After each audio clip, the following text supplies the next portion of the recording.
Well, it's the latest on that thing in the sky just off the coast of California. If it's not big enough to come up on our national systems to detect where it came from and where it was headed, then it's not big enough to do us any damage. But if it's not a problem, why can't anybody confirm what it was? By the way, jet. What they're saying has a jet. For real. Shortly after these questions were raised and the topic was open for discussion on our radio show, The Power Hour, these 5 frames were released from a security camera at the Pentagon. The only problem is that the release of these 5 photographs seemed to raise more questions than they answered. First of all, why was the date incorrect in the lower left corner of the screen?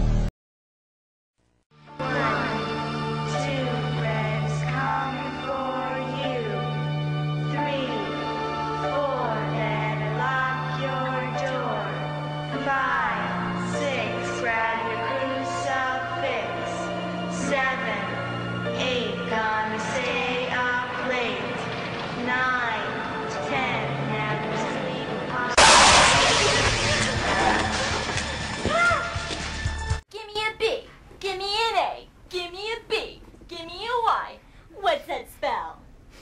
What's that spell? What's that spell? Baby?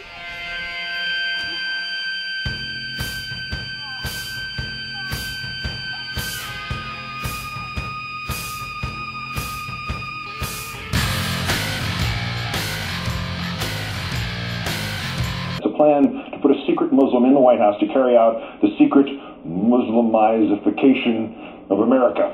We at Countdown were intrigued by these allegations and shocked. Shocked, I tell you, by what we found when we looked carefully into them. As you will see in tonight's special report, it all began when Obama's Muslim father seeded his son with Islaminess. The Muslim-seeded toddler engineered the divorce of his own parents to prevent people from learning that his father was Muslim. In his book, Obama claims that by then his father was no longer Muslim, instead portraying him as something much more popular with Americans, an atheist. Obama still claims not to know whether his grandfather was Sunni or Shiite, but he sure looks sunny. To keep up appearances, Obama cleverly violated his Islamic faith whenever he could, fooling everyone by never going to Mecca, breaking the fast of Ramadan, eating pork, drinking alcohol, having a Christian wedding, baptizing his children, worshiping at Christian churches for decades. He only faces Mecca from way downtown. Bang goes the dynamite. He even sent his daughters to a school, a fancy Washington school that was really a madrasa, a fancy Washington madrasa. He never had a beard, except for the Jewish people he cleverly picked out to carry out his secret Muslim agenda as White House Chief of Staff and Supreme Court Justice. The plan was working perfectly, but there were clues for those willing to do the incredibly hard work of seeing them. As a radical Muslim youth, he ran an Islamic journal whose Arabic name translates as Harvard Law Review. Islam permits men to take a number of wives, and that's exactly what Barack Obama did. The number he picked was 1, and a woman with an Arabic name, Michelle Robinson, who insists on wearing a burqa. His favorite team, the Chicago Bulls, who just happened to play in the same division as the Milwaukee Bucks, whose arena just happened to be known as the Mecca. Coincidence? Then what about his legislative agenda? He openly practices Chicago-style politics, just like the Taliban does, extending benefits for the unemployed, including Muslims, expanding health care for all, including every single Muslim in the country. unless already covered by employer health care plan. To this day, President Obama continues to refuse to bomb not just one, but many Muslim countries. He even refuses to close his secret tropical paradise safe haven for Muslims, just 90 miles from America's shores. Obama nearly let the cat out of the bag on several occasions, openly attacking a longtime Christian leader, thanking his co-conspirators for keeping his secret secret. John McCain has not talked about my Muslim faith. Outlining his dream of an Islamic America. We'd be one of the largest Muslim countries in the world. And bragging about how much he's done already. We are no longer a Christian nation. There is a mosque in every state in our union. If few seem to care that Obama is America's first secret Muslim president, it might be due to the popularity of America's first openly Muslim president, who won America's heart by turning the White House into a virtual mosque. This is the fifth year in a row that it's been my honor to host an iftar in the state dining room. Revealing how he came to embrace Allah, the revelation of God's word to the Prophet Muhammad in the form of the Quran. Using the English word for Allah, God, he talked about the Bush family holidays. Ramadan is a time of heartfelt prayer and togetherness. Explained how Islam helps America through tough times. It's a national and Islamic obligation to assist one's neighbors when they are in need. And outlined his master plan to make America more Islamic. I've encouraged American families to host exchange students from the Muslim world. I've asked young Americans to study the language and customs of the broader Middle East. After getting rid of all the White House Bibles, he proudly announced their replacement. For the first time in our nation's history, we've added a Quran to the White House library.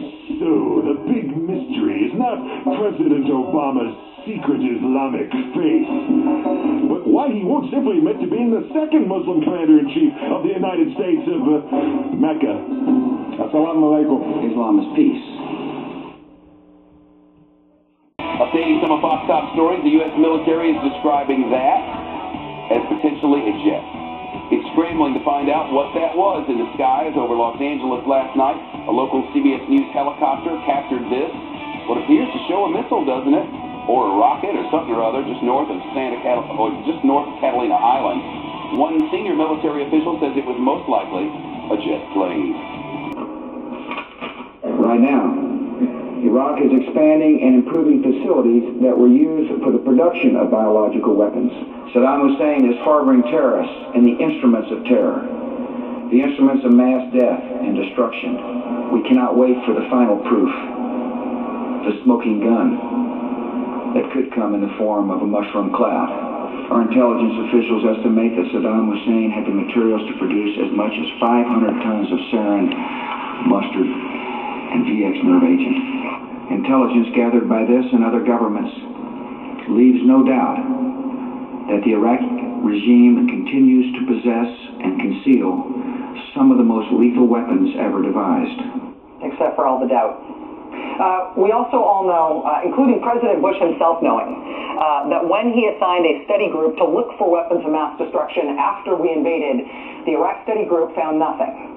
If you're George W. Bush now, say, writing a book, you don't even have to go back and read the big old boring report of the Iraq study group. You can just read your own transcripts. We have not found stockpiles of weapons of mass destruction. We did not find the stockpiles. Those weapons of mass destruction got to be somewhere.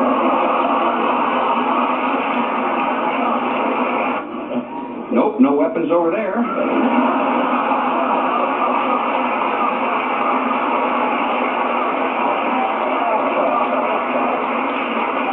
Maybe under here. Iraq did not have the weapons that our intelligence believed were there. After the weapons of mass destruction thing was debunked, George W. Bush not only said it was debunked, he then changed his stated rationale for the war. Now, he wouldn't have to do that if the weapons thing still stood, right? I mean, why change your argument and start saying it's about all kinds of new stuff that's not weapons if you could keep counting on the old weapons argument that you've used in the first place? After the weapons issue was disproven and George W. Bush admitted it, the president stopped talking about weapons, and he instead brought up all kinds of new arguments for why we invaded Iraq. He argued that we had to invade Iraq because Saddam was committing fraud in the UN Oil for Food program, you may recall. Saddam was systematically gaming the system, using the UN Oil for Food program to try to influence countries and companies in an effort to undermine sanctions. See, it wasn't weapons. It was that George W. Bush was interested in ensuring the integrity of UN programs and was willing to back up the integrity of those UN programs with the might of the U.S. military. Then he argued that we had to invade Iraq to create democracy. Advancing the cause of freedom and democracy in the Middle East begins with ensuring the success of a free Iraq. He also tried the argument that we had to invade Iraq in order to save Iraq's women. As the citizens of Afghanistan and Iraq seize the moment, their example will send a message of hope throughout a vital region. Young women across the Middle East will hear the message that their day of equality and justice is coming. Mr. Bush also then argued that we had to invade Iraq in order, this is novel, to get new allies. The goal in Iraq and Afghanistan is for there to be democratic and free countries who are allies in the war on terror. That's the goal. Whatever you think about the we invaded because of the Oil for Food program, and we invaded for the women, and we invaded because we needed allies, whatever you think about the individual merit of these retroactive rationales for starting the war that we heard from George W. Bush after he started the war, whatever you think of each of those arguments, the bare fact remains, just in pure logical terms, that we would not have all those retroactive rationales if the reason President Bush said we had to start the war in the first place had held up. Iraq did not have the weapons. Right. Iraq did not have the weapons, and George W. Bush knew it and admitted it, and therefore changed the explanation for why we had to go to war. George W. Bush, in his own recent history, in just the last few years, admitted that weapons of mass destruction were not why we went to Iraq. He's admitted it, except in his new book he regresses, despite admitting it over and over and over again before, despite changing his rationales for the war to account for the fact that he couldn't talk about weapons anymore. Now we're back to weapons again. Now we're back to pre-Iraq war Bush again, saying that removing Saddam from power was the right decision. For all the difficulties that followed, America is safer without a homicidal dictator pursuing WMD. Pursuing WMD. Saddam Hussein was not pursuing WMD. We know it. George Bush knows it and admitted it before, but he's back to making that case again in this book now. This is in the book that came out today.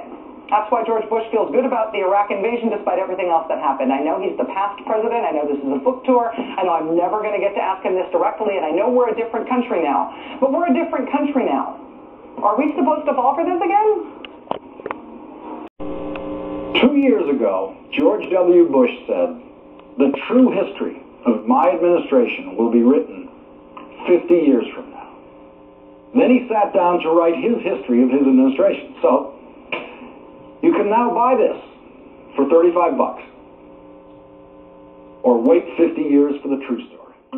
I said to our team, "Are the techniques legal?" And a legal team says, "Yes, they are." And I said, "Use them." Why is waterboarding legal, in your opinion? Because the lawyer said it was legal. It said it did not fall within the Anti-Torture Act. I'm not a lawyer. But you got to trust the judgment of people around you, and I do.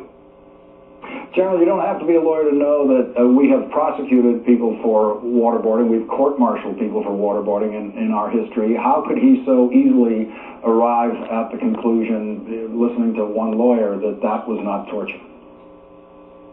Or a team of lawyers, because he sent them out to find a way to make it legal. And they came back and said, "We found a way and it's legal."